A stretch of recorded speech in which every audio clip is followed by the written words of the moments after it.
کچھ فیصلے دل کرتا ہے، کچھ وقت کرواتا ہے، مگر کچھ قسمت کی سوئی پر رک جاتے ہیں۔ کاجل اب صحت یاب ہو چکی تھی۔ ریون اب روز ہاسپٹل آتا، پھول لاتا، کبھی بچوں کی تصویریں۔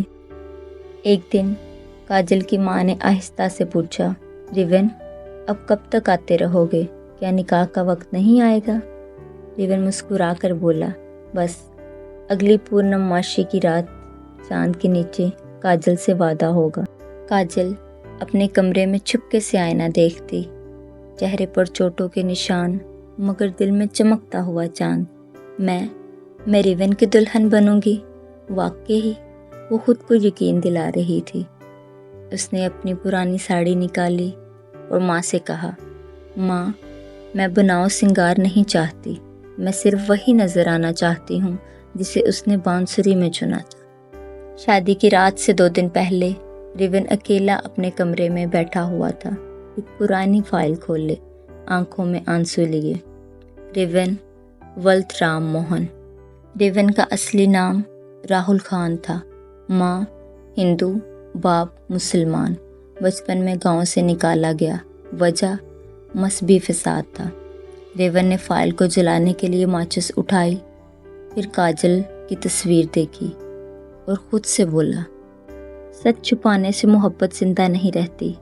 کل سب کچھ بتا دوں گا، یا سب کھو دوں گا یا سب کچھ پا لوں گا۔ پورے گاؤں میں چراغا تھا، بانسری کی سریلی دھن، کاجل ہاتھوں میں مہندی لگائے دھڑکن سن رہی تھی۔ پنڈت جی نے پوچھا، کوئی اعتراض؟ ریون نے ہاتھ اٹھایا، لوگ چونک گئے۔ کاجل کی آنکھیں خوف سے بھر گئیں۔ ریون نے ہلکی آواز میں کہا، میں کچھ چھپاتا رہا ہوں۔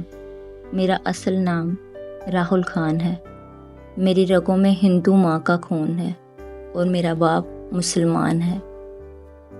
پورے گاؤں میں سناٹا چھا گیا۔ کاجل کھڑی ہوئی، چہرہ زخمی تھا مگر آنکھوں میں بجلی۔